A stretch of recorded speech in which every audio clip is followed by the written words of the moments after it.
guys know I love my green screen. One of my dreams is to use this puppy to recreate my own version of Robotnik Jim Carrey in the Sonic movie, ski sledding, running away from a dinosaur. It's gonna take some effort, but 6,000 likes on this video, and next time huge Sonic news drops, I will have it ready for you. Hey guys, thanks for clicking on this video. My name is Chris. The Sonic the Hedgehog movie sequel is gearing up really close to us. I mean, it's over 600 days till we'll see that thing, but that's close in some cultures. We're all heavily anticipating this movie, wanting to know how Tails is going to factor into the story of the new Sonic the Hedgehog movie. Are they going to bring in Donut Lord in a bigger or smaller role? How much of the movie will take place on Earth? How much of it will take place in other worlds? Will we have any other surprise characters other than Tails, like a Knuckles, a Shadow? Well, the thing I wanted to talk about today is the thing that's been on my mind ever since I saw the ending of the first Sonic movie, and spoilers, when Tails pops up, all I could think about is, who the heck sent that boy? So today we're going to be trying to answer that question. I have a couple of theories here on possible suspects on who sent Miles Prower to find Sonic and accomplish who knows what. I'm going to need your guys' opinions down below. In your mind, who do you think is the person that sent Tails to go find Sonic? Do you think it'll be a big deal in the movie? Do you think it's something they'll just gloss over and it's like, Tails always knew about Sonic? And also, don't forget to hit that like button, especially if you're excited for the Sonic sequel. We have that release date, April 8th, 2022.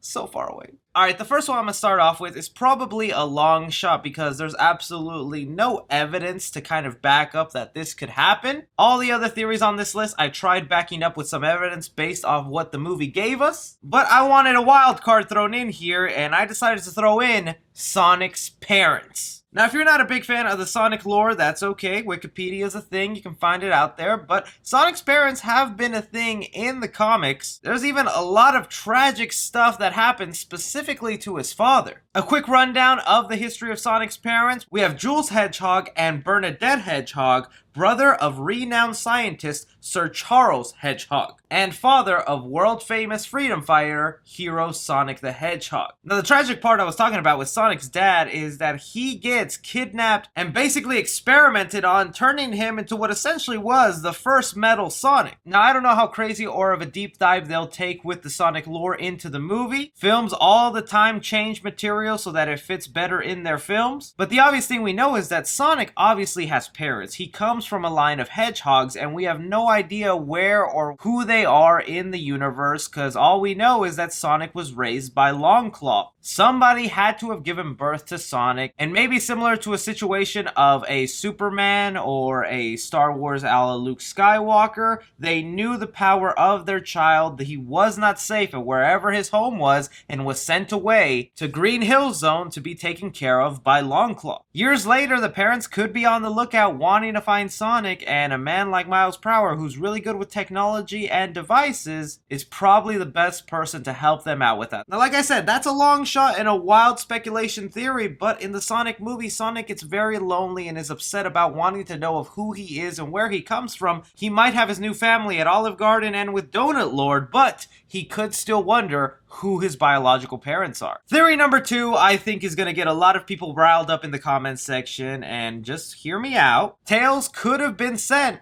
by Longclaw herself. Now immediately, that's when a lot of people are going to the comment section. Dude, she died. She's dead. Dude, she's not alive. Dude, how could she do that? Rule number 1, whenever you watch a movie, if you don't have a body to see that it's been passed out, cross-eyed and everything, there is still a chance that they are alive. And the last we saw Longclaw was her about to take on a tribe of echidnas. We did not see her get taken down. We do not see a body. We all just assumed she probably did not survive that encounter. So yes, while I agree with you, there is a high chance she most likely is passed away and dead. If they decide to bring her back to life in the Sonic movie sequel, it could work out because we never actually saw her get taken down. Longclaw is a very mysterious character and one that's new to the Sonic lore. It sucks that she was only in it for so little because she feels like a very mysterious figure that has a lot of wisdom to her. I would love to know if she was hired by Sonic's parents or how she did come across Sonic the baby and decided to take care of him.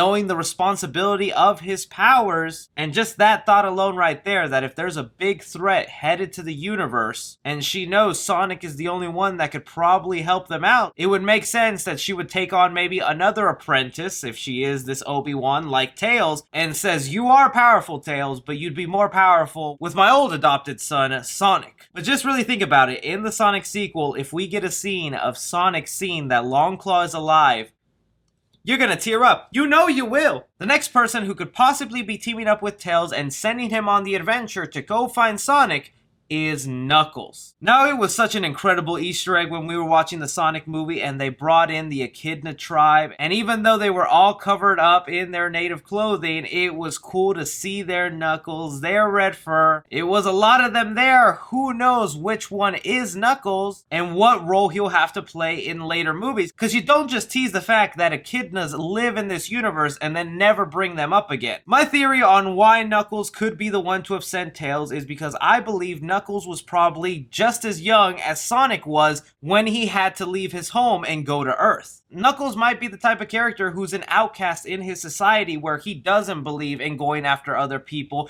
especially in taking down their mother. I could see Knuckles being the type of person who goes against his own kind to do what is right in the world and help protect it. And if Knuckles grows up to be this hero that I hope he is, and he's facing a really big threat in his reality, he could remember the time when as a kid his whole tribe was after one guy because he was set to be super powerful, aka Sonic. Knuckles and Tails could already be friends in this other universe and we don't even know it yet. Knuckles feeding the information to Tails and then sending him out there to go bring Sonic back to their world, I think could be a really great way to start off their friendship. It would also add some conflict between Sonic and Tails because Sonic would be like, "Man, your kind took care of the only person I loved. I don't know if I could just trust you like that." But one thing's for sure, the Echidnas know Sonic is out there in the world, so it only makes sense that Knuckles knows that information too. Kind of a no-brainer here on who could be sending Tails is Robotnik, played by Jim Carrey. We still don't know how this whole jumping dimensions works in the Sonic universe, if staying on one planet could be a situation where one day on that planet is 5 days on Earth, or vice versa. We also don't know how long it's been since Sonic defeated Robotnik and then Tails shows up to go get him. We all pretty much believe that Robotnik has the capabilities to create some sort of machine to bring him back, to get him out of that mushroom world. The thing is, will the equipment be enough to bring him back to Earth, or will it just accidentally take him to the next universe, Green Hills? Robotnik might have been able to get himself out of the mushroom planet, but ended up in a completely different world. And being the egotistical man that Robotnik is, I can see him looking at a new world filled with cuddly creatures, echidnas, hedgehogs, tails, owls, and just like in the video games, enslaving them all and making himself the ruler of that universe. If he finds a world he can conquer easily, he's gonna do it. But with that said, we know Robotnik holds grudges and he's not gonna let Sonic go on living. He's gonna come after him. In the Sonic video games and comic books, it's not uncommon for Robotnik to trick Sonic's friends and make them believe that Sonic is the evil one and they need to team up. I mean, he did that specifically with Knuckles. This time around, Robotnik could be brainwashing Tails and encouraging him to go find Sonic to bring him back to his world. There's a lot of possibilities, but so far in that first Sonic movie, there's no evidence that anybody would know that Sonic was alive, especially a character we didn't see at all like Tails. And if you think about it even more, Longclaw was dedicated to keeping Sonic a secret, so there was only a handful of people that knew he existed. Who do you guys believe is the person that sent Tails to go find Sonic? Do you think they'll even address it in the movie? Are any of the theories I pointed out seem plausible to you? It could be a whole brand new character that we're not even expecting. But that is the fun of waiting for the Sonic movie. We're all just so excited and pumped. We're making up our own theories, and then when the film comes out, it'll be better than anything we could have made up. Don't forget to leave a like if you haven't already. Subscribe for more movie-related content. Follow me on Twitter at 3CFilmReview. As always, I'm Chris. Take care.